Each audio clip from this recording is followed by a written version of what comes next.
Hi అండి, అందరికీ నమస్కారం. ఈరోజు మీకోసం అగ్రిమెంట్ పెళ్లి పార్ట్ 7. మరి కథలోకి వెళ్తే రాత్రి 10 గంటలు ఆ డాబా నిర్మానుష్యంగా ఉంది. చుట్టూ చిమ్మ చీకటి. కేవలం డాబా ముందున్న ఒక బల్బ్ మాత్రం మినుకుమినుకుమంటూ వెలుగుతుంది. రిషి తన కారులో అక్కడ దిగాడు. అతని చేతిలో ఒక కర్ర పట్టుకుని కుంటుకుని నడుస్తున్నాడు. కాసేపటికి నాయుడు తన అనుచరులతో అక్కడికి వచ్చాడు. చేతిలో ఒక బ్రీఫ్ కేస్ ఉంది. రండి చిన్నదొర, ఇదిగోండి డబ్బు. నాయుడు బ్రీఫ్ కేస్ చూపించాడు. రిషి కోపంగా నాయుడు కాలర్ పట్టుకున్నాడు. డబ్బు తర్వాతరా, అసలు ఆ కెమికల్స్ సేఫ్ అని చెప్పి నన్నెందుకు మోసం చేశావు? నన్ను చంపాలని చూసారా? నాయుడు రిషి నెట్టేశాడు. అవునరా, చంపాలని చూసాం. అది సుజాత గారి ప్లాన్. నువ్వు చస్తే అర్జున్ మీద కేసు పడుతుందని, వాడు జైలుకి వెళ్తే ఆస్తి మొత్తం నాయుడుకు వస్తుందని ప్లాన్ వేశాం. కానీ నువ్వు బతికావు, వాడు జైలుకి వెళ్ళాడు. ఏదైతేనేం మా పని అయిపోయింది. రిషి కింద పడిపోయి నవ్వుతున్నాడు. ఏంట్రా, పిచ్చి పట్టిందా నవ్వుతున్నావు? నాయుడు అడిగాడు. నీకు పిచ్చి పట్టిందిరా, వెనక్కి చూడు. రిషి సైగ చేశాడు. నాయుడు వెనక్కి తిరిగాడు. అక్కడ చీకట్ల నుండి పదుల సంఖ్యలో పోలీసులు బయటకు వచ్చారు. వారి ముందు స్నేహ విక్రమ్ ఉన్నారు. పోలీస్ కమిషనర్ చేతిలో గన్ ఉంది. You are under arrest Naidu, commissioner గంభీరంగా చెప్పారు. నాయుడు షాక్ అయ్యాడు. సార్, ఇది మోసం. స్నేహ ముందుకు వచ్చింది. ఆమె చేతిలో ఫోన్ ఉంది. అవును నాయుడు, ఇది మోసమే. కానీ నువ్వు చేసిన మోసమంతా పెద్దది కాదు. ఇందాక నువ్వు చెప్పిన ప్రతి మాట ఇందులో రికార్డైంది, సుజాత పేరుతో సహా. నాయుడు పారిపోవడానికి ప్రయత్నించాడు. కాన్ రిషి కర్రతో వాడి కాళ్ల మీద కొట్టాడు. వాడు కుప్పగొలిపాడు. పోలీసులు వాణ్ణి, వాడి అంచెలను అరెస్ట్ చేశారు. రిషి స్నేహ దగ్గరకు వచ్చాడు. వదిన, పనైంది. స్నేహ రిషిని చూసి గర్వంగా నవ్వింది. సూపర్ రిషి, ఇప్పుడు అన్నయ్యను తీసుకురావడమే మిగిలింది. మరుసటి రోజు ఉదయం కోర్టు హాల్ కిటకిట్లాడుతుంది. మీడియా వాళ్ళు అర్జున్ కేసు గురించి లైవ్ అప్డేట్ ఇస్తున్నారు. బోన్లో అర్జున్ నిలబడి ఉన్నాడు. అతను ఒక్క రోజులోనే చిక్కిపోయినట్టు కనిపిస్తున్నాడు. కానీ అతని కళ్ళల్లో భయం లేదు. పబ్లిక్ ప్రాసిక్యూటర్ వాదన వినిపించారు. అర్జున్ రాయ్ తన ఫ్యాక్టరీలో నిషిద్ధ రసాయనాలు వాడి పేర్లు కారణమయ్యాడు. ఇది చాలా పెద్ద నేరం. అతనికి కఠిన శిక్ష పడాలి. అప్పుడు డిఫెన్స్ లాయర్ విక్రమ్ లేచాడు. యువర్ ఆనర్, నా క్లయింట్ అర్జున్ నిర్దోషి. అతను ఆ నేరాన్ని తన మీద వేసుకున్నాడు, కానీ చేసింది అతను కాదు. అసలు దోషి వేరే ఉన్నారు. దీనికి సంబంధించిన సాక్ష్యాలు నిన్న రాత్రి రికార్డ్ చేసిన వీడియో మరియు ప్రధాన నిందితుడు నాయుడు వాంగ్మూలం ఇక్కడ సమర్పిస్తున్నాను. నాయుడిని కోర్టులో ప్రవేశపెట్టారు. అతను జడ్జి ముందు నిజం ఒప్పుకున్నాడు. అర్జున్ సార్కి ఇందులో సంబంధం లేదు. సుజాత గారు నేను కలిసి రిషిని ట్రాప్ చేశాం. అర్జున్ సార్ రిషిని కాపాడడానికి మాత్రమే అక్కడికి వచ్చారు, నాయుడు చెప్పాడు. జడ్జి గారు సాక్ష్యాలను పరిశీలించారు. సాక్ష్యాధారాలను బట్టి అర్జున్ రాయ్ నిర్దోషి అని తేలింది. అసలు సూత్రధారులు సుజాత నాయుడులపై నాన్ బెయిలబుల్ వారెంట్ జారీ చేస్తున్నారు. అర్జున్ రాయ్ని సగౌరవంగా విడుదల చేస్తున్నారు అని తీర్పు చెప్పారు. కోర్టు హాల్ చప్పట్లతో మారుమోగింది. స్నేహ కళ్ళల్లో ఆనంద బాష్పాలు రాలాయి. అర్జున్ బోర్డు నుండి బయటకు రాగానే స్నేహ పరుగున వెళ్ళి అతన్ని హత్తుకుంది. అర్జున్, వచ్చేశావు. అర్జున్ నవ్వుతూ, నువ్వు రిషి బయట ఉండగా నన్ను లోపల ఉంచే దమ్ము ఎవరికి ఉంది స్నేహ అని అన్నాడు. అంతలో రిషి అక్కడికి వచ్చాడు. తలదించుకొని నిలబడ్డాడు. అర్జున్ రిషి దగ్గరికి వెళ్ళాడు. ఏంటి మిస్టర్ రిషి రాయ్, తలదించుకున్నావు? ఛాలెంజ్ గెలవలేదని బాధ. రిషి తల ఎత్తి కన్నీళ్లతో అన్నాడు. ఛాలెంజ్ ఓడిపోయానన్నా, కానీ అన్నయ్యని గెలుచుకున్నాను. ఐఎమ్ సారీ అన్నా. అర్జున్ రిషిని గట్టిగా హత్తుకున్నాడు. పిచ్చివాడా, రక్త సంబంధం ఎప్పుడు ఓడిపోదు. ఇంటికి పద. ముగ్గురు కలిసి కోర్టు బయటకు వచ్చారు. మీడియా వాళ్ళు వారిని చుట్టుముట్టారు. అర్జున్ గారు, మీ తమ్ముడి గురించి ఏం చెప్పారు? ఒక రిపోర్టర్ అడిగాడు. అర్జున్ రిషి భుజం మీద చెయ్యి వేసి, వీడు నా తమ్ముడు మాత్రమే కాదు, నా పార్ట్నర్. ఇక నుండి రాయల్ గ్రూప్కి 2 రాజులు ఉంటారు, అర్జున్ మరియు రిషి అని ప్రకటించాడు. ఆ ప్రకటనతో రిషి ఆనందానికి అవధులు లేవు. రాయల్ ఎంపైర్లో పండగ వాతావరణం. విశ్వనాథ్ గారు హారతిపల్లెంతో ముగ్గురికి స్వాగతం పలికారు.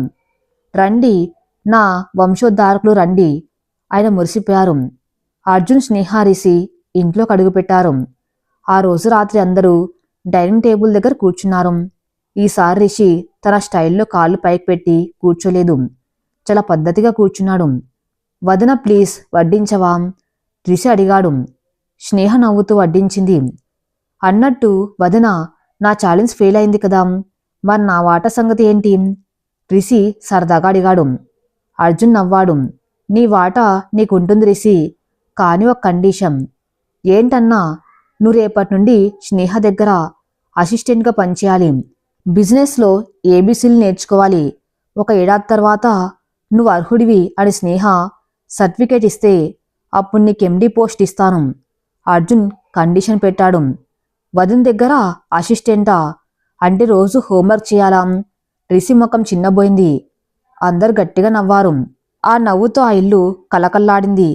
కానీ ఈ ఆనందం ఎంతో కాలం నిలవదు. ఎందుకంటే జైల్లో ఉన్న సుజాత, బయట ఉన్న విరాట్ ఇంకా తమ పగను చల్లార్చుకోలేదు. పోలీస్ స్టేషన్లో సుజాతను విచారిస్తున్నారు. మేడం, మీ మీద చాలా కేసులు ఉన్నాయి, మీరు ఇప్పట్లో బయటకు రాలేరు, ఇన్స్పెక్టర్ చెప్పాడు. సుజాత వికృతంగా నవ్వింది. నేను బయటకు రావాల్సిన అవసరం లేదు ఇన్స్పెక్టర్, నా పని చేయడానికి వేరే వాళ్ళు వస్తున్నారు. ఎవరు? ఆ సస్పెన్స్. జైలు గోడల మధ్య వాతావరణం ఎప్పుడు గంభీరంగానే ఉంటుంది. కానీ ఆ రోజు ములాఖత్ గదిలో జరుగుతున్న సంభాషణ మరింత భయంకరంగా ఉంది. ఊచల వెనుక నిలబడ్డ సుజాత ముఖంలో జైలు జీవితం తాలూకు అలసట ఉన్నాం. కళ్ళల్లో పగ మాత్రం ఇంకా ప్రకాశిస్తూనే ఉంది. ఆమె ఎదురుగా అద్దానికి అవతల వైపు ఒక వ్యక్తి కూర్చుని ఉన్నాడు. అతని పేరు విక్రాంత్. వయసు 30 ఏళ్ళు. చూడ్డానికి అందగాడి, కానీ అతని కళ్ళల్లో ఒక రకమైన సైకోయిజం కనిపిస్తుంది. మెడ మీద ఒక పాత కత్తిగాటు మచ్చ ఉంది. అతను ఖరీదైన సూటు వేసుకుని చేతివేళ్లతో టేబుల్ని దరువు వేస్తున్నాడు. ఏం సుజాత గారు, నన్ను పిలిపించారు? నా అవసరం పడిందా? విక్రాంత్ గంభీరమైన గొంతు అడిగాడు. సుజాత నవ్వింది. నీ అవసరం నాకేముంది విక్రాంత్? నీ అవసరమే నిన్ను నా దగ్గరకు రప్పించింది.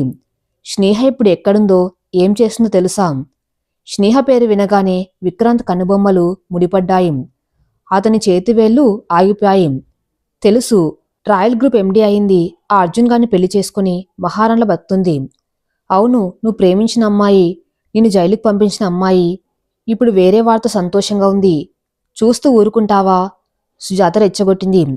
విక్రాంత్ కోపంతో పిడికిలి బిగించాడు. ఊరుకోను. స్నేహ నాది. కాలేజీలో ఉన్నప్పుడే చెప్పాను, ఆమె నా సొంతమని. నన్ను కాదని పోలీసులకు పట్టించింది. ఆ అవమానం నన్నింకా దహిస్తుంది. నేను తిరిగొచ్చాను సుజాత గారు. ఈసారి ఆమెను దక్కించుకుంటాను, లేదా ఆమె సంతోషాన్ని నాశనం చేస్తాను. గుడ్, నాకు కావాల్సింది కూడా అదే. అర్జున్కి స్నేహ ప్రాణం. నువ్వు స్నేహం టార్గెట్ చేస్తే అర్జున్ విలవిల్లాడతాడు. వాళ్ళిద్దరిని విడదీయటమే మన లక్ష్యం. నీకు కావలసిన సపోర్ట్ని బయట ఉన్న నా మనుషుల ద్వారా ఇస్తాను. వెళ్ళు, వేట మొదలుపెట్టు. సుజాత ఆశీర్వదించినట్టు చెప్పింది. విక్రాంత్ వికృతంగా నవ్వి, స్నేహ, ఐఎమ్ కమ్మింగ్ ఫర్ యూ అని గొనిగాడు. రాయల్ ఎంపైర్ ఇంట్లో వాతావరణం చాలా ఆహ్లాదకరంగా ఉంది. హాల్లో రిషి సోఫాలో కూర్చుని ల్యాప్టాప్ ముందు తల పెట్టుకుని ఉన్నాడు. పక్కన స్నేహ కూర్చుని అతనికి బిజినెస్ పాఠాలు చెప్తుంది. వదిన, ఈ బ్యాలెన్స్ షీట్ ఏంటి ఇంత కన్ఫ్యూజంగా ఉంది? డెబిట్ క్రెడిట్ అన్నీ కాయగూరల గంపలా ఉన్నాయి. రిషి విసుక్కున్నాడు. స్నేహ నవ్వింది. బిజినెస్ అంటే అంతే రిషి, లెక్కలు మాత్రమే కాదు, వాటి వెనక ఉన్న లాజిక్ అర్థం చేసుకోవాలి. చూడిక్కడ మనం ఖర్చు ఎంత తగ్గించాం, అందుకే లాభం పెరిగింది. అర్జున్ మెట్లు దిగుతూ వారిని చూశాడు. ఏంటి స్టూడెంట్, హోంవర్క్ కష్టంగా ఉందా అని ఆట పట్టించాడు. అన్నా, నువ్వు ఎండీగా ఉన్నప్పుడు ఇలా చేశావో, కానీ వదిన దగ్గర అసిస్టెంట్గా చేయటం మాత్రం చాలా కష్టం, చాలా స్ట్రిక్ట్, రిషి ఫిర్యాదు చేశాడు. అందరు నవ్వుకున్నారు. విశ్వనాథ్ గారు పేపర్ చదువుతూ ఈ దృశ్యాన్ని చూసి మురిసిపోయారు. ఇన్నాళ్లకి ఇల్లు నందనవనంలా ఉంది. అంతలో సర్వెంట్ ఒక పెద్ద బొకే తీసుకుని వచ్చాడు. అందులో అన్ని ఎర్రటి గులాబీలే ఉన్నాయి. కాని విచిత్రంగా మధ్యలో ఒకే ఒక నల్ల గులాబీ ఉంది. మేడం, మీ పేరు మీద వచ్చింది. సర్వెంట్ స్నేహకిచ్చాడు. స్నేహ ఆశ్చర్యంగా తీసుకుంది. నాకా? ఎవరు పంపారు? అందులో ఒక చిన్న కార్డు ఉంది. స్నేహ దాన్ని తెరిచింది. అందులో ఎర్రటి ఇంకుతో రాసి ఉంది. కంగ్రాట్స్ చాను, ఎండి అయ్యావట. కాని పాత రోజులు మర్చిపోతే ఎలా? నేను వచ్చాను నీ నీడలా. విక్కీ. ఆ పేరు ఆ చేతిరా చూడగానే స్నేహ చేతిలోని బొకే జారి కింద పడింది. ఆ ముఖం ఒక్కసారిగా పాలిపోయింది. కళ్ళల్లో వణుకు మొదలైంది. అర్జున్ గమనించాడు. స్నేహ, ఏమైంది? ఎవరు పంపారు? అంటూ కింద పడ్డ కార్డును తీయబోయాడు. స్నేహ చటుక్కున ఆ కార్డును తీసుకుని మడత పెట్టేసింది. ఏం ఏం లేదు అర్జున్, ఎవరో క్లయింట్స్ పంపి ఉంటారు. ముళ్ళు గుచ్చుకుందని వదిలేశానంతే అని అబద్ధం చెప్పింది. కాని అర్జున్ ఆమె కళ్ళల్లో భయాన్ని పసిగట్టాడు. ఆమె అబద్ధం చెప్తుందని అర్థమైంది. కాని రిషి తాతయ్య ముందు అడగటం ఇష్టం లేక మౌనంగా ఉండిపోయాడు. స్నేహ గబగబా తన గదిలోకి వెళ్ళిపోయింది. తలుపు వేసుకుని ఆ కార్డు వైపు చూస్తూ గతాన్ని గుర్తు చేసుకుంది. Flashback. Degree final year. Sneha క్లాసులో టాపర్. Vikrant college president. పెద్ద పొలిటీషియన్ కొడుకు. స్నేహం చూసి ఇష్టపడ్డాడు. ప్రేమించమని వెంటపడ్డాడు. స్నేహ నిరాకరించింది. విక్రాంత్ ఆమెను వేధించడం మొదలుపెట్టాడు. ఒకరోజు కాలేజ్ ఫెస్ట్లో అందరి ముందు స్నేహ చేయి పట్టుకుని లాగాడు. నువ్వు నాదానివి అని అరిచాడు. స్నేహ ధైర్యంగా అతన్ని చెంపదెబ్బ కొట్టి ప్రిన్సిపాల్కి ఫిర్యాదు చేసింది. విక్రాంత్ బ్యాగ్లో డ్రగ్స్ పెట్టి పోలీసులకు పట్టించింది. విక్రాంత్ జైలుకు వెళ్తూ నిన్ను వదలను జాను, తిరిగొస్తా అని శపథం చేశాడు. ఆ భయంతోనే స్నేహ వాళ్ళ నాన్నగారు ఆమెను వేరే ఊరు పంపించేశారు. ఆ పీడకలి మళ్ళీ మొదలైంది. విక్రాంత్ తిరిగొచ్చాడు. ప్రదేశం రాయల్ గ్రూప్ ఆఫీసు. మరుసటి రోజు స్నేహ ఆఫీస్కి వెళ్ళింది. కానీ పని మీద శ్రద్ధ పెట్టలేకపోతుంది. ప్రతి క్షణం విక్రాంత్ ఎక్కడి నుండి వస్తాడో అని భయపడుతుంది. రిషి క్యాబిన్లోకి వచ్చాడు. వదిన, ఈరోజు సాయంత్రం యంగ్ ఎంటర్ప్రెన్యూర్ మీటి ఉంది కదా, నువ్వు చీఫ్ గెస్ట్, నేను కూడా వస్తున్నాను, రెడీగా ఉండు.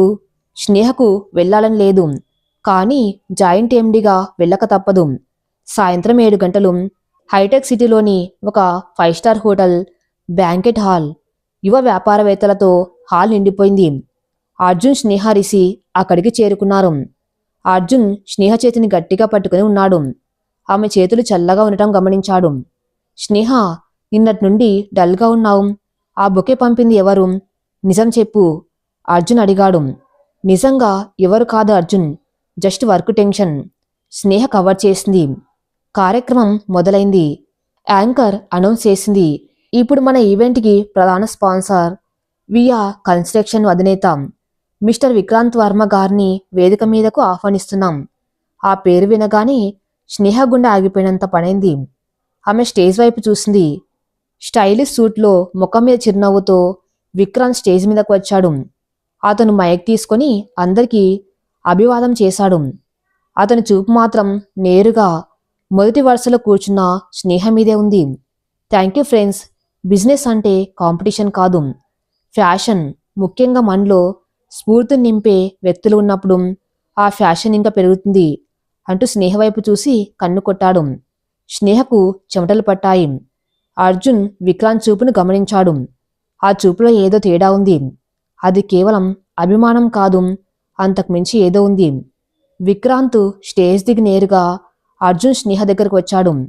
Hello mister Arjun Roy, big fan అంటూ అర్జున్కి షేక్ హ్యాండ్ ఇచ్చాడు.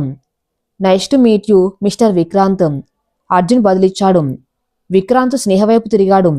హలో స్నేహ గారు, సారీ మిసెస్ అర్జున్ రాయ్, చాలా రోజుల తర్వాత చూస్తున్నాను. కాలేజ్ తర్వాత చాలా మారిపోయారు, మరింత అందంగా అని ఆగిపోయాడు. అర్జున్ కనుబొమ్మలు ముడిపడ్డాయి. మీకు స్నేహ ముందే తెలుసా?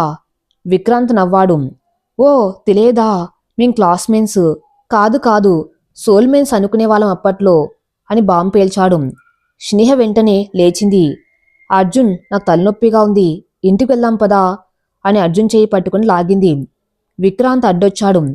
ఏంటి స్నేహ, పాత ఫ్రెండ్ని చూడగానే పారిపోతున్నావు? అప్పుడు అలాగే పారిపోయావు, ఇప్పుడు కూడానా? కనీసం నా గిఫ్ట్ నచ్చిందో లేదో చెప్పలేదు. ఆ బ్లాక్ రోజ్. అర్జున్కి అర్థమైంది ఆ బొకే పంపింది ఇతనే అని. అర్జున్ విక్రాంత్కి దగ్గరగా వెళ్ళాడు. మిస్టర్ విక్రాంత్, స్నేహకు తలనొప్పిగా ఉంది అంటుంది, దారి వదలండి. భార్యకు తలనొప్పి వస్తే భర్తకు కోపం రావటం సహజం. కాని ఆ తలనొప్పికి కారణం గతమైతే మందు దొరకటం కష్టం బ్రదర్, విక్రాంత్ వ్యంగ్యంగా అన్నాడు. అర్జున్ కోపాన్ని తమాయించుకున్నాడు. ఇది పబ్లిక్ ఈవెంట్, గొడవ పడితే స్నేహ పరువు పోతుంది. అతను స్నేహం తీసుకుని బయటకు వచ్చేశాడు. రిషి కూడా వాళ్ళ వెనక వచ్చాడు. కారులో ఇంటికి వెళ్తూ ఉండగా నిశ్శబ్దం రాజ్యమేళ్తుంది. అర్జున్ కారు ఆపి స్నేహ వైపు తిరిగాడు. స్నేహ, ఎవరితను? సోల్మేన్స్ అంటున్నాడు, బ్లాక్ రోజ్ అంటున్నాడు. అసలు ఏం జరుగుతుంది? స్నేహ ఇక దాచలేకపోయింది. కన్నీళ్లతో మొత్తం చెప్పేసింది. కాలేజ్లో విక్రాంత్ చేసిన వేధింపులు, అతను జైలుకి వెళ్లటం, శపథం చేయటం అన్నీ చెప్పింది. అర్జున్ వాడు మనిషి కాదు, మృగం. నా మీద పగతో వచ్చాడు. వాడికి భయపడే నేను ఊరు వదిలి వచ్చేశాను. ఇప్పుడు వాడు నా సంతోషాన్ని చూసి ఓర్వలేకపోతున్నాడు. స్నేహ ఏడుసు చెప్పింది. అర్జున్ స్నేహను దగ్గరికి తీసుకున్నాడు. ఏడవకు స్నేహ, వాడు మృగమైతే నేను వేటగాన్ని. నిన్ను వేధించిన వాణ్ణి వదిలిపెట్టే ప్రసక్తే లేదు. వాడు కాలేజీలో నిన్ను భయపెట్టుండొచ్చు, కానీ ఇప్పుడు నీ పక్కన అర్జున్ రాయ్ ఉన్నాడు. వాడి ఆటలు ఇక్కడ సాగవు. రిషి వెనుక సీట్ నుండి అన్నాడు. వదన, నువ్వు భయపడకు. వాడికి సరైన ట్రీట్మెంట్ ఇద్దాం. రేపు వాడు ఆఫీస్కి వెళ్ళి వార్నింగ్ ఇస్తాను. వద్దు రిషి, అర్జున్ వారించాడు. వాడు సైకో. మనం ఆవేశపడితే వాడు స్నేహ పరువు తీయటానికి ఏమైనా చేస్తాడు. వాణ్ణి తెలివిగా దెబ్బ కొట్టాలి. మరుసటి రోజు విక్రాంత్ తన ఆఫీసులో కూర్చొని సీసీటీవీ ఫుటేజ్ చూస్తున్నాడు. అందులో స్నేహ భయపడ్డం చూసి ఆనందిస్తున్నాడు. అతని పిఏ లోపలికి వచ్చాడు. సార్, అర్జున్ రాయ్ నుండి లీగల్ నోటీస్ వచ్చింది. ఏంటి? విక్రాంత్ ఆశ్చర్యంగా నోటీస్ తీసుకున్నాడు. అందులో నా భార్య స్నేహను బహిరంగ వేధించినందుకు, మానసిక ఇబ్బందులకు గురి చేసినందుకు పరువు నష్టం దావా వేస్తున్నాం. అలాగే విఆర్ కన్స్ట్రక్షన్స్లో జరుగుతున్న ఇల్లీగల్ ల్యాండ్ ఆక్యుపేషన్స్ మీద ఎంక్వైరీ చేయమని ప్రభుత్వాన్ని కోరాము అని ఉంది. విక్రాంత్ నవ్వాడు. Arjun, you are playing with fire. లీగల్గా నన్ను ఏం పీకలేవు. అతను ఫోన్ తీసి ఒక నెంబర్కి డయల్ చేశాడు. హలో, ప్లాన్ బి స్టార్ట్ చేయండి. స్నేహ ఫోటోలు మార్ఫింగ్ చేసి సోషల్ మీడియాలో వదలండి. రాయల్ గ్రూప్ ఎండి రాసలీలలు అని క్యాప్షన్ పెట్టండి. ఆమె పరువు బజార్లో పడాలి. అప్పుడు అర్జున్ ఏ ముఖం పెట్టుకుని బయట తిరుగుతాడు చూస్తాను, విక్రాంత్ ఆదేశించాడు. సాయంత్రం 5 గంటలు సోషల్ మీడియాలో ఒక వార్త వైరల్ అవ్వటం మొదలైంది. స్నేహ కాలేజ్ రోజుల్లో విక్రాంత్ సన్నిహితంగా ఉన్నట్టు ఫోటోలు చక్కర్లు కొడుతున్నాయి. రాయల్ గ్రూప్ కోడలి అసలు రంగు అంటూ ట్రోల్స్ మొదలయ్యాయి. రాయల్ ఎంపైర్లో అర్జున్ ఫోన్కి ఆ మెసేజ్లు వస్తున్నాయి. అతను వాటిని చూసి కోపంతో ఫోన్ నేలకేసి కొట్టాడు. స్నేహ గదిలో ఒక మూల కూర్చుని ఏడుస్తుంది. అర్జున్, నా పరువు పోయింది. తాతయ్య గారు ఏమనుకుంటారు? ప్రపంచం నన్ను ఎలా చూస్తుంది? అర్జున్ ఆమె దగ్గరికి వెళ్ళాడు. స్నేహ, ప్రపంచం ఏమనుకున్నా నాకు అనవసరం. నాకు నువ్వు స్వచ్ఛమైన దానివి అని తెలుసు. ఈ ఫోటోలు ఫేక్ అని ప్రూవ్ చేయటానికి నాకు 5 నిమిషాలు చాలు. కాని వాడి ధైర్యాన్ని మెచ్చుకోవాలి.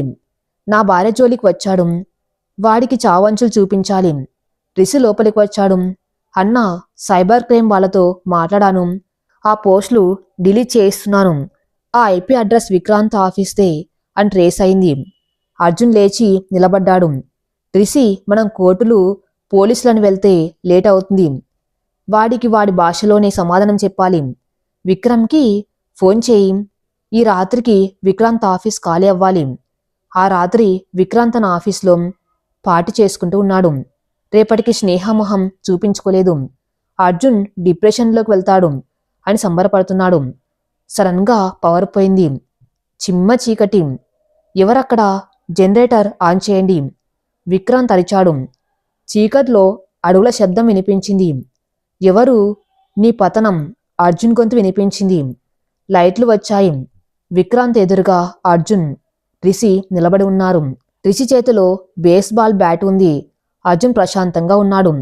కాని ఆ ప్రశాంతతలో సునామీ ఉంది. ఏంటి అర్జున్, రౌడీలా వచ్చావు? విక్రాంత్ భయపడకుండా అడిగాడు. నీలాంటి సైకోని డీల్ చేయడానికి జెంటిల్మెన్లా ఉంటే కుదరదు విక్రాంత్. ఒక ఆడదాని ఫోటోలు మార్ఫింగ్ చేసి పైశాచిక ఆనందం పొందుతున్నావా? ఆ వేళ్ళు ఇక ఉండకూడదు అని అర్జున్ రిషికి సైగ చేశాడు. రిషి బ్యాట్తో విక్రాంత్ చేతి మీద బలంగా కొట్టాడు. విక్రాంత్ అరుస్తూ కింద పడ్డాడు. అర్జున్ అతని దగ్గరకు వంగి జుట్టు పట్టుకుని పైకి లేపాడు. ఇది శాంపుల్ మాత్రమే. నా భార్య గురించి ఇంకోసారి తప్పుగా ఆలోచించినా నీ అడ్రస్ గల్లం చేస్తాను.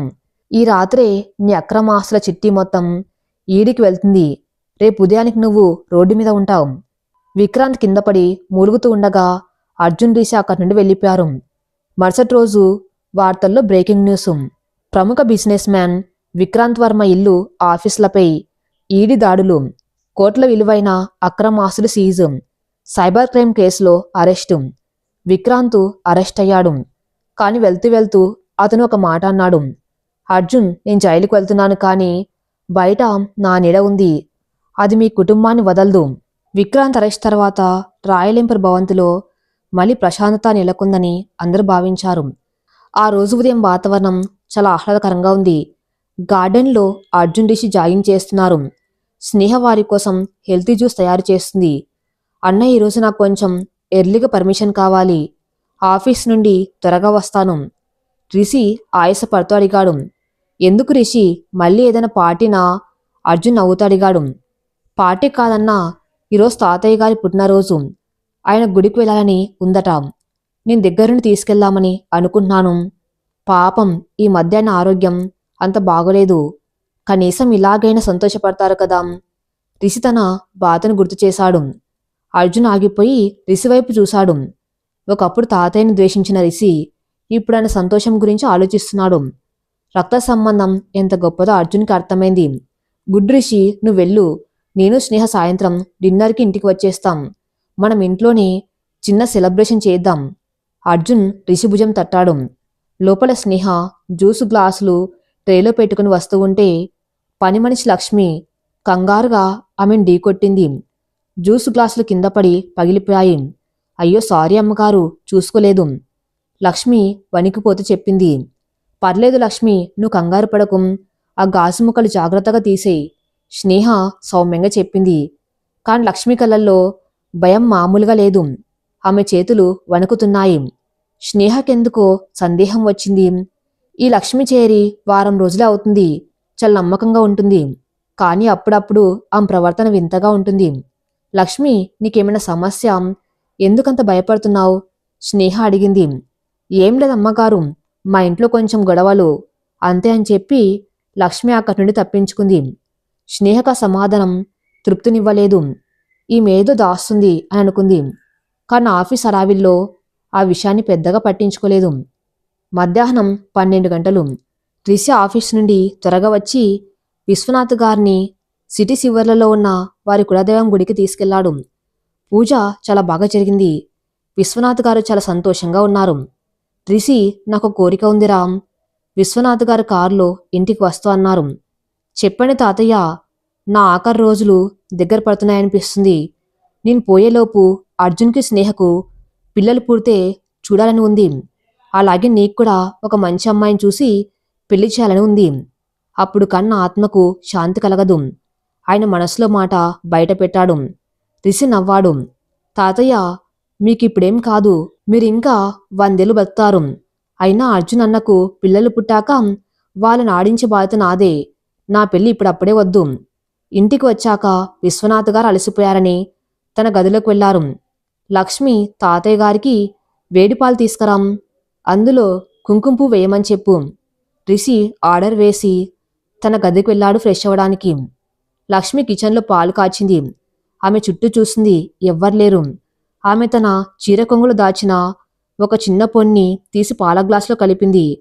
ఆమె కళ్ళల్లో నీళ్లు తిరుగుతున్నాయి. నన్ను క్షమించండి తాతగారు. నా కూతురు ప్రాణం కోసం నేను ఈ పాపం చేయవలసి వస్తుంది అని గొనుక్కుంటూ ఆ పాలు తీసుకుని విశ్వనాథ్ గారి గదికి వెళ్ళింది. విశ్వనాథ్ గారు మంచం మీద కూర్చుని ఉన్నారు. లక్ష్మి పాలు ఇచ్చింది. థ్యాంక్స్ లక్ష్మి అని చెప్పి ఆయన ఆ పాలు తాగేశారు.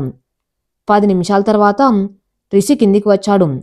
తాతయ్య, భోజనం చేద్దాం రండి అని గదిలోకి వెళ్ళాడు. ఆ దృశ్యం చూసి రిషి గుండె ఆగిపోయినంత పనైంది. విశ్వనాథ్ గారు మంచం మీద నుండి కింద పడిపోయి ఉన్నారు. నోటి నుండి నురగ వస్తుంది. ఆయన శరీరం గిలగిల కొట్టుకుంటుంది. తాతయ్య, రిషి గట్టిగా అరుస్తూ పరుగున వెళ్ళాడు. ఆయన తలని తన ఒళ్ళోకి తీసుకున్నాడు. ఏమైంది తాతయ్య?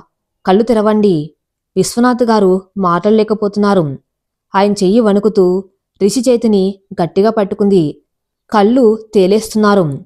ఇంట్లోని పని వాళ్ళు పరుగున వచ్చారు. లక్ష్మి ఒక మూల నిలబడి ఏడుస్తుంది. రిషి వెంటనే అర్జున్కి ఫోన్ చేశాడు. అన్నా, తాతయ్యకి సీరియస్గా ఉంది. త్వరగా ఇంటికి రా. హాస్పిటల్కి తీసుకెళ్తున్నాను. అర్జున్ స్నేహ ఆఫీస్ నుండి హుటాహుటిగా బయలుదేరారు. ఆసుపత్రి ఎమర్జెన్సీ వార్డు. డాక్టర్లు విశ్వనాథ్ గారికి చికిత్స చేస్తున్నారు. బయట అర్జున్ స్నేహ రిషి టెన్షన్తో అటు ఇటు తిరుగుతున్నారు. డాక్టర్ బయటకు వచ్చారు. ఆయన ముఖం చాలా సీరియస్గా ఉంది. డాక్టర్, తాతయ్య ఎలా ఉన్నారు? హార్ట్ అటాకా? అర్జున్ కంగారుగా అడిగాడు. కాదు Arjun, it's poison. Doctor shocking news చెప్పారు. ఏంటి, పాయిజనా? ముగ్గురు ఒక్కసారిగా ఉలిక్కిపడ్డారు. అవును, ఆయన శరీరంలో అర్సెనిక్ అనే ప్రమాదకరమైన విషం ఆనవాళ్లు కనిపించాయి. ఇదొక్కసారిగా ఇచ్చింది కాదు. గత వారం రోజులుగా కొంచెం కొంచెం ఇస్తున్నారు. ఈరోజు డోస్ ఎక్కువైంది. అందుకే ఆయన కోల్పోయారు. ప్రస్తుతం ఆయన కోమాలోకి వెళ్లారు. బతకడం కష్టం. అర్జున్ కుప్పగులిపాడు. స్నేహ అతన్ని పట్టుకుంది. స్లో పాయిజనా? అంటే ఇంట్లో ఎవరో తాతయ్యకు విషం పెడుతున్నారా? ఎవరు చేస్తారిలా? రిషి ఆవేశంతో ఊగిపాడు. అప్పుడే పోలీసులు అక్కడికి వచ్చారు. డాక్టర్ వాళ్లకు సమాచారం ఇచ్చారు. ఇన్స్పెక్టర్ ప్రతాప్ అర్జున్ దగ్గరకు వచ్చారు. మిస్టర్ అర్జున్, మీ తాతగారికి విషం ఇచ్చింది బయట వాళ్ళు కాదు, మీ ఇంట్లో వాళ్ళే అయి ఉంటారు. మేమిప్పుడే మీ ఇంటిని సర్చ్ చేయాలి, ఇన్స్పెక్టర్ చెప్పారు. అందరి ఇంటికి వెళ్లారు. పోలీసులు ఇల్లంతా సోదా చేస్తున్నారు. పని వాళ్ళను విచారిస్తున్నారు. లక్ష్మి వణికిపోతూ నిలబడి ఉంది. స్నేహ ఆమెను గమనించింది. పోలీసులు రిషి గదిని కూడా సోదా చేశారు. సార్, దొరికింది, ఓ కానిస్టేబుల్ అరిచాడు. అందరూ రిషి గదిలోకి వెళ్లారు. కానిస్టేబుల్ రిషి వార్బోర్డ్లోని ఒక డ్రాయర్లో నుండి ఒక చిన్న సీసాను తీసి చూపించాడు. దానిమీద పుర్రే గుర్తు ఉంది. అదే ఆ విషం సీసా.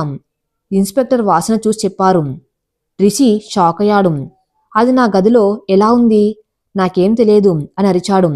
ఇన్స్పెక్టర్ రిషి వైపు అనుమానంగా చూశారు. మిస్టర్ రిషి, మీ గదిలో విషం సీసా దొరికింది.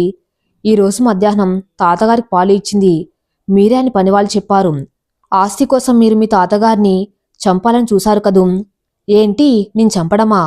పిచ్చి పట్టిందా మీకు? ఆయన నా తాతయ్య. నేను ఆయన్ని ప్రాణంగా చూసుకున్నాను, రిషి ఆవేదనగా చెప్పాడు.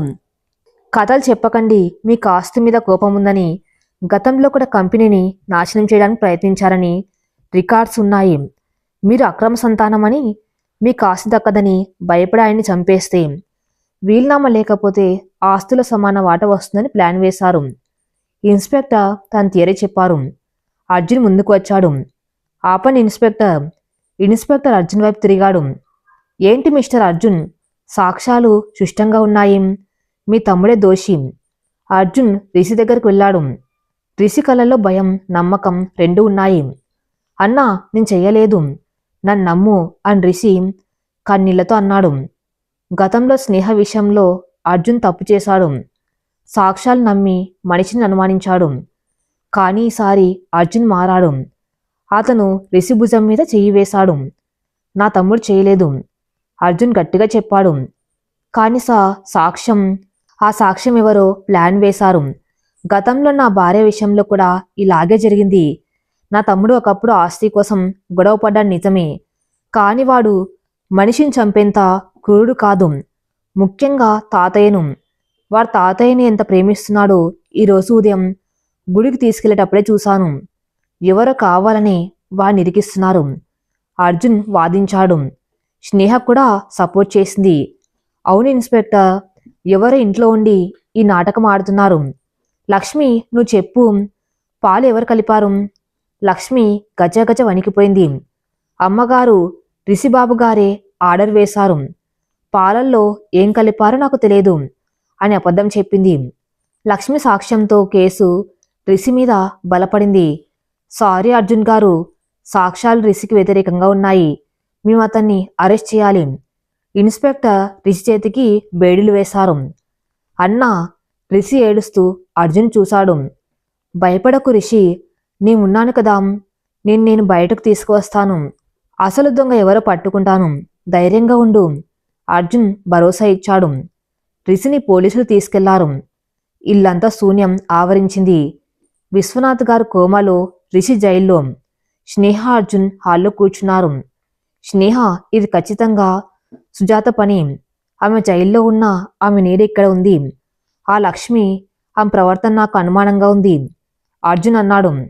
అవును అర్జున్, ఉదయం ఆమె జ్యూసు గ్లాసులు పడేసేటప్పుడు చాలా భయపడింది. ఆమెనెవరు బ్లాక్మెయిల్ చేస్తున్నారు. మనం లక్ష్మి ద్వారానే అసలు సూత్రధారిని పట్టుకోవాలి. స్నేహ ప్లాన్ చెప్పింది. మరుసటి రోజు స్నేహ లక్ష్మిని గమనిస్తూనే ఉంది. లక్ష్మి చాటుగా ఫోన్ మాట్లాడుతుంది. అమ్మగారు, మీకు చెప్పినట్టు చెప్పాను. రిషి బాబు అరెస్ట్ అయ్యారు. నా కూతురిని వదిలేండి ప్లీజ్. లక్ష్మి ఏడుస్తూ అడుగుతుంది. స్నేహ వెనక నుండి వచ్చి లక్ష్మి చేతిలో ఫోన్ లాక్కుంది. స్పీకర్ ఆన్ చేసింది. అవతల వైపు గొంతు. అప్పుడే కాదు లక్ష్మి, విశ్వనాథ్ ముసలోడు చచ్చాక వదిలేస్తాం. ఈలోపు నువ్వు ఇంకో పని చేయాలి. ఆసుపత్రిలో ఉన్న ఆక్సిజన్ మాస్క్ తీసేయాలి. ఆ గొంతు సుజాతది కాదు. అది ఒక మగ గొంతు, కానీ సుపరిచితమైన గొంతు. స్నేహ ఆశ్చర్యపోయింది.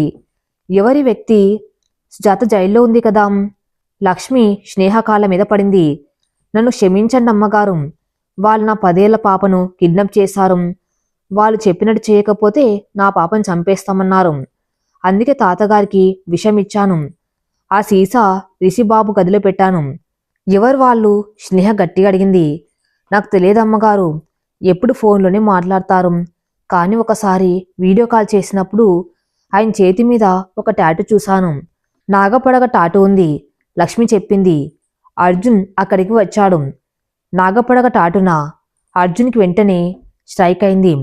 జైల్లో సుజాతను కాపాడడానికి వచ్చిన లాయర్ చేతి మీద ఆ టాటూను అర్జున్ గమనించాడు. అతను లాయర్ ముసుగులో ఉన్న సుజాత అనుచరులు. అర్థమైంది స్నేహ. సుజాత జైల్లో నుండి ఆపరేట్ చేస్తుంది. ఆ లాయర్ గారిని పట్టుకుంటే లక్ష్మి పాప దొరుకుతుంది. రిషి నిర్దోషి అని ప్రూవ్ అవుతుంది. అర్జున్ చెప్పాడు. స్నేహ, అర్జున్, విక్రమ్ కలిసి ఒక ఆపరేషన్ ప్లాన్ చేశారు. విక్రమ్ ఆ లాయర్ని ఫాలో అయ్యాడు. వాడు సిటీ అవుట్కట్స్లో ఉన్న ఒక ఫామ్ హౌస్కి వెళ్ళాడు. అక్కడ లక్ష్మి కూతురును బంధించబడి ఉంది. అర్జున్ పోలీసులతో కలిసి అక్కడికి వెళ్ళాడు. ఒక చిన్న ఫైట్ తర్వాత పాపను రక్షించారు. కాలిని పట్టుకున్నారు. కాలి నిజం ఒప్పుకున్నాడు. సుజాత గారు జైలు నుండి ఆర్డర్స్ ఇస్తున్నారు.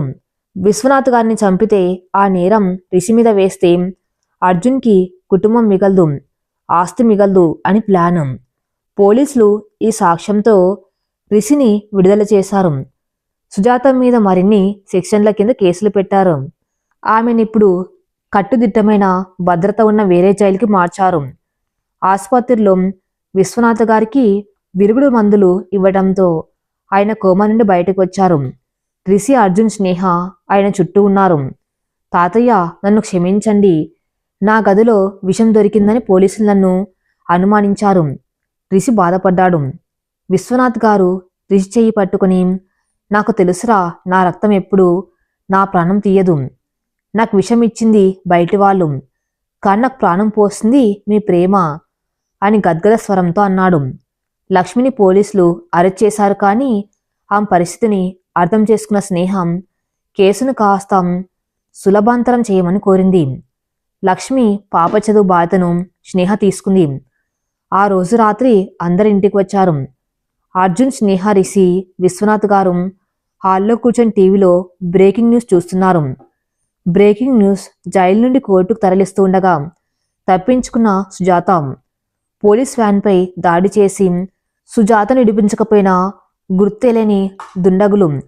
నగరం అంతటా హై అలర్ట్. ఈ వార్త వినగానే విశ్వనాథ్ గారు ఆందోళన చెందారు. అర్జున్, ఆ రాక్షసి తప్పించుకుంది, ఇప్పుడేం చేస్తుందో అని భయంగా ఉంది. అర్జున్ టీవీ ఆఫ్ చేసి గంభీరంగా అన్నాడు. భయపడకు తాతయ్య, ఆమె బయటకు రావటమే మంచిదైంది. చట్టం ఆమెను శిక్షించడానికి టైం తీసుకుంటుంది. కానీ నేను ఆమె ఆట కట్టించడానికి సిద్ధంగా ఉన్నాను. ఆమె ఎక్కడికి వెళ్తుంది? ఖచ్చితంగా మన దగ్గరికి వస్తుంది. స్నేహ ఆలోచిస్తూ ఉంది. అర్జున్, ఆమెను విడిపించింది ఎవరో కాదు, విక్రాంత్. వాడి వెనక ఉన్న ఆ నీడ మరెవరో కాదు, వాడి తండ్రి మినిస్టర్ రాజేంద్ర.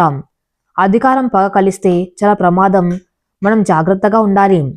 రిషి కోపంగా లేచాడు. వాళ్ళు వస్తే రానివ్వండి వదన, ఈసారి వాళ్ళను తిరిగి వెళ్ళనివ్వను.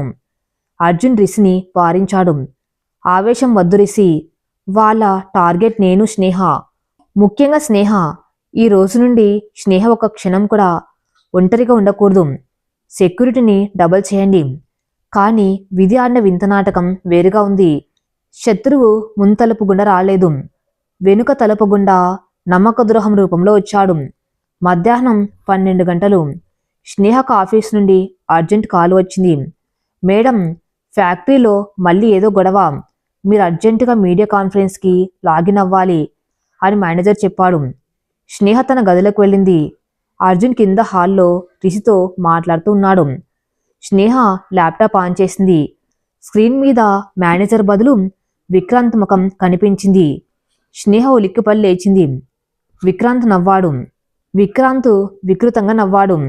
హాయ్ జాను, సర్ప్రైజ్, నీ మేనేజర్ని కిడ్నాప్ చేశాను. ఇప్పుడు నీ వంతు. నీ గది కిటికీ వైపు చూడు. స్నేహ వెనక్కి తిరిగి చూసేలోపే కిటికీ అద్దాలు బద్దలు కొట్టుకునిద్దరు అగంతకులు లోపలికి దూకారు. వారు స్నేహ నోటిని క్లోరోఫామ్ గుడ్డతో మూసేశారు. స్నేహ గింజుకుంది కానీ స్పృహ కోల్పోయింది. వారు ఆమెను ఒక పెద్ద సంచిలో వేసుకుని వెనుక బాల్కనీ నుండి తాడు సహాయంతో కిందకు దింపి అక్కడ రెడీగా ఉన్న వ్యాన్లో వేసుకుని వెళ్ళిపోయారు. ఇదంతా కేవలం 2 నిమిషాలు జరిగిపోయింది. కింద ఉన్న అర్జున్కి పైనుండి ఏదో పలిగిన శబ్దం వినిపించింది. స్నేహ అని అరుస్తూ అర్జున్ రిషి పైకి పరుగు తీశారు. గదిలోకి వెళ్ళేసరికి కిటికీ పగిలి ఉంది. ల్యాప్టాప్ ఆన్లో ఉంది. స్నేహ లేదు. ల్యాప్టాప్ స్క్రీన్ మీద సుజాత నవ్వు కనిపించింది. హలో అల్లుడు, చూసావా నా పవర్ ఏంటో?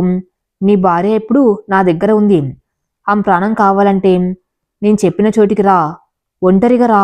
పోలీసులకు చెప్తే నీ భార్య శవం ముక్కలుగా ఇంటికి వస్తుంది అని వార్నింగ్ ఇచ్చి కాలు కట్టయింది. అర్జున్ ఆవేశంతో అరిచాడు. సుజాత, నేను చంపేస్తాను. రిషి అన్నయ్యని పట్టుకున్నాడు. అన్న కంట్రోల్. ఇప్పుడు మనం ఎమోషనల్ అయితే వదిన ప్రాణానికే ముప్పు. వాళ్ళు ఎక్కడున్నారో ట్రేస్ చేయాలి. అర్జున్ కళ్ళు మూసుకుని గట్టిగా ఊపిరి పీల్చుకున్నాడు. నాకు తెలుసు రిషి, వాళ్ళు ఎక్కడికి వెళ్తారో నాకు తెలుసు. సిటీ చివరన ఉన్న ఆ పాత క్వారీ. సుజాత అక్రమ సామ్రాజ్యం అక్కడే మొదలైంది, అక్కడే అంతం చేద్దాం. నేను పోలీసులకు ఇన్ఫార్మ్ చేస్తానన్నా రిషి అన్నాడు. వద్దు, పోలీసులు వచ్చేలోపు వాళ్ళు స్నేహం ఏమైనా చేయొచ్చు. నువ్వు నేను చాలు, పద. అర్జున్ తన సొంత పిస్టల్ తీసుకుని బయలుదేరాడు. ప్రదేశం పాత రాతి క్వారీ. అదొక నిర్మానుష్యమైన ప్రదేశం. చుట్టూ ఎత్తైన కొండలు, మధ్యలో లోతైన నీటి గుంటలు. ఒక పాడుబడ్డ షెడ్లో స్నేహను కుర్చీకి కట్టేసి ఉంచారు. స్నేహకు స్పృహ వచ్చింది. ఎదురుగా సుజాత, విక్రాంత్, కొంతమంది రౌడీలు ఉన్నారు. లేచావా మహారాణి? సుజాత దగ్గరకు వచ్చి స్నేహ జుట్టు పట్టుకుని వెనక్కి లాగింది. నిన్ను చూస్తేనే నాకు అసహ్యం వేస్తుంది. ఒక బస్తీ పిల్లవి, నా సామ్రాజ్యాన్ని కూల్చావు, నన్ను జైలుకు పంపావు. ఈ రోజుతో నీ కథ క్లోజ్. స్నేహ నొప్పితో విలవిల్లాడింది కానీ ధైర్యం కోల్పోలేదు. నన్ను చంపితే అర్జున్ నిన్ను వదలు సుజాత. విక్రాంత్ ముందుకు వచ్చాడు. చేతిలో కత్తి ఉంది. అర్జున్ వచ్చేలోపే నీ పని అయిపోతుంది జాను. నిన్ను అనుభవించి చంపాలా లేక చంపి అనుభవించాలా అని ఆలోచిస్తున్నా అని వికృతంగా నవ్వాడు. స్నేహ అసహించుకొని అతని ముఖం మీద ఉమ్మేసింది. చీ, నువ్వు మనిషివి కాదురా, మృగానివి. నీ చావు నా చేతిలోనే రాసి ఉంది. విక్రాంత్ కోపంతో కత్తి ఎత్తాడు. దడాల్. షర్ట్ తలుపులు బద్దలు కొట్టుకుని ఒక జీప్ లోపలికి దూసుకువచ్చింది. అది విక్రాంత్ని ఢీకొట్టింది. విక్రాంత్ ఎగిరి పడ్డాడు. జీప్లోంచి అర్జున్, రిషి దూకారు. అర్జున్, స్నేహ అరిచింది. చంపేయన్రా, సుజాత అరిచింది. 10 మంది రౌడీలు అర్జున్, రిషిల మీదకు వచ్చారు. అక్కడ భీకరమైన పోరాటం జరిగింది. అర్జున్ ఒక సింహంలా విరుచుకుపడ్డాడు. తన భార్యను తాకడానికి ప్రయత్నించిన ప్రతి ఒక్కడి ఎముకలు విరగ్గొట్టాడు. రిషి కూడా అన్నకు తోడుగా విరోచితంగా పోరాడాడు. సుజాత పారిపోవడానికి చూసింది, కాని రిషి అడ్డొచ్చాడు. ఎక్కడికి ఆంటీ, ఆట ఇంకా అయిపోలేదు అని ఆమెను పట్టుకొని కట్టేశాడు. ఇక్కడ అర్జున్ విక్రాంత్ మధ్య ఫైనల్ ఫైట్ జరుగుతుంది. విక్రాంత్ కత్తితో అర్జున్ మీద దాడి చేశాడు. అర్జున్ భుజానికి గాయమైంది. అర్జున్ స్నేహ ఏడ్చింది. రక్తం చూసిన అర్జున్లోని ఆవేశం కట్టలు తెంచుకుంది. విక్రాంత్ చేతిలోని కత్తిని లాక్కొని అతన్ని కింద పడేసి గొంతు మీద కాలు పెట్టాడు. నా భార్య వైపు చూడ్డానికి కూడా నీకు అర్హత లేదురా, అర్జున్ గర్జించాడు. అర్జున్ విక్రాంత్ని చంపడానికి కత్తి ఎత్తాడు. అర్జున్ వద్దు, ఆగండి, స్నేహ అరిచింది. అర్జున్ ఆగిపోయి స్నేహ వైపు చూశాడు. వాణ్ణి చంపి మీరు హంతకుడు అవ్వొద్దు అర్జున్, చట్టం ఉంది, వాని చావు కంటే పెద్ద శిక్ష పడాలి, స్నేహ వేడుకుంది. అర్జున్ కత్తిని పక్కన విసిరేశాడు. నువ్వు బతికిపోయావురా అని విక్రాంత్ ముఖం మీద ఒకటిచ్చాడు. వాడు సృహ కోల్పోయాడు. అర్జున్ పరుగున వచ్చి స్నేహ కట్లు ఇప్పాడు. ఆమెను గట్టిగా హత్తుకున్నాడు. ఇద్దరు ఏడ్చేశారు. అప్పుడే పోలీస్ సైరన్ వినిపించింది. విక్రమ్ పోలీసులతో వచ్చాడు. సుజాతను, విక్రాంత్ని, వారి గ్యాంగ్ని అరెస్ట్ చేశారు.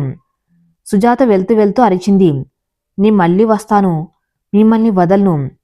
అర్జున్ ఆమె దగ్గరకు వెళ్ళి, నువ్వు ఇక రాలేవు సుజాత, ఎందుకంటే నీ పాపాల చిట్ట మొత్తం బయటపడింది. నీ వెనక ఉన్న మినిస్టర్ రాజేంద్ర కూడా ఇప్పుడే అరెస్ట్ అయ్యాడు. నీ ఆట ముగిసింది అని చెప్పాడు. సుజాత కుప్పగొలిపోయింది. శత్రువుల పీడ విరగడైంది. 1 సంవత్సరం తర్వాత ట్రాయల్ ఎంపైర్ ఇల్లు పచ్చని తోరణాలతో, బంధుమిత్రులతో కలకల్లాడుతుంది. ఈరోజు ఆ ఇంట్లో ఒక విశేషం. హాల్ మధ్యలో ఉయ్యల కట్టి ఉంది. అందులో పట్టుబట్టలు వేసుకున్న ఒక 3 నెలల బాబు పడుకుని ఉన్నాడు. విశ్వనాథ్ గారు ఆ బాబుని ఎత్తుకొని మురిసిపోతున్నారు. వీడే నా మునిమనవడు, మా వంశోద్ధారకుడు, అచ్చం అర్జున్ లాగానే ఉన్నాడు కదూ, రిషి పక్కనే ఉండి అన్నాడు. లే తాతయ్య, ముక్కు వదంలా ఉంది, కాని కోపం మాత్రం అన్నయ్యదే, ఇప్పుడే గుక్క పెట్టి ఏడుస్తున్నాడు. అందరు నవ్వారు. అర్జున్, స్నేహ పక్కపక్కన నిలబడి ఉన్నారు. స్నేహ మాతృత్వపు కళతో మరింత అందంగా ఉంది. అర్జున్ ఆమెను చూసి కన్ను కొట్టాడు. ఏంటి సార్ అందరూ చూస్తున్నారు? స్నేహ సిగ్గుపడింది. చూడ్నివ్వు స్నేహ, ఇది మన విషయం. అర్జున్ ఆమె చెయ్యి పట్టుకుని కొంచెం పక్కకు తీసుకెళ్లాడు. గుర్తుందా స్నేహ, సరిగ్గా 7.5 క్రితం ఇదే హాల్ మనం ఒక అగ్రిమెంట్ మీద సంతకం చేశాం. నువ్వు డబ్బు కోసం, నేను ఆస్తి కోసం అనుకున్నాం. కానీ ఆ కాగితం ముక్క మన తలరాతను ఇలా మారుస్తుందని అనుకున్నావా? అర్జున్ గుర్తు చేశాడు. స్నేహ నవ్వింది. ఆ అగ్రిమెంట్లో చాలా కండిషన్స్ ఉన్నాయి అర్జున్. ప్రేమించకూడదు, తాకకూడదు, హక్కు చూపించకూడదు అని. కానీ మనం అన్నిటిని బ్రేక్ చేశాం. అవును, రూల్స్ బ్రేక్ చేస్తేనే కదా కిక్కు ఉంటుంది. అర్జున్ ఆమె నడుము చుట్టూ చేయి వేశాడు. కానీ స్నేహ, ఇప్పుడు ఆ అగ్రిమెంట్ అయిపోయింది కదా, మనం రెన్యూవల్ చేయించుకుందామా? మళ్ళీనా? ఈసారి ఏం కండిషన్స్? స్నేహ ఆశ్చర్యంగా అడిగింది. అర్జున్ ఆమె కళ్ళలోకి చూస్తూ చెప్పాడు. కండిషన్ నెంబర్ 1, ఈ జన్మలోనే కాదు 7 జన్మల వరకు నువ్వే నా భార్యగా ఉండాలి. కండిషన్ నెంబర్ 2, మన మధ్య ఎలాంటి రహస్యాలు ఉండకూడదు. కండిషన్ నెంబర్ 3, మనం ఎప్పుడూ ఇలాగే గొడవ పడుతూ అంతకంటే ఎక్కువగా ప్రేమించుకుంటూ ఉండాలి. ఒప్పుకుంటావా? స్నేహ కళ్ళల్లో ఆనంద బాష్పాలు రాలాయి. ఆమె అర్జున్ భుజం మీద తలవాల్చింది. ఒప్పుకున్నాను. ఈ అగ్రిమెంట్కి గడువు లేదు అర్జున్, ఇది అనంతం, శాశ్వతం అని అంది. రిషి మైక్లో అనౌన్స్ చేశాడు. హలో బ్యూటిఫుల్ కపుల్, రొమాన్స్ తర్వాత చేసుకోవచ్చు, ముందు బాబుకి పేరు పెట్టండి. అర్జున్, స్నేహ ఉయ్యల దగ్గరకు వచ్చారు. అర్జున్ బాబు చెవిలో పేరు చెప్పాడు. ఆదిత్య తన తండ్రి పేరు. విశ్వనాథ్ గారు కన్నీళ్లతో అర్జున్ని హత్తుకున్నాడు. కుటుంబం మొత్తం ఒక్కటైంది. కిటికీలోంచి చల్లని గాలి వీచింది. గోడ మీద ఉన్న దేవుడి పటాలు, పెద్దల ఫోటోలు వారిని ఆశీర్వదిస్తున్నట్టుగా అనిపించింది. ఒకప్పుడు ఆస్తి కోసం, అవసరం కోసం మొదలైన ఒక ఒప్పంద పెళ్లి ఇప్పుడు 2 మనసులను, 2 కుటుంబాలను కలిపిన ఒక అందమైన బంధంగా మారింది. ఈ కథ ఇంతటితో సమాప్తం. మరిన్ని మంచి స్టోరీస్ కోసం నా ఛానల్ని ఫాలో అవుతూనండి. Thank you for listening.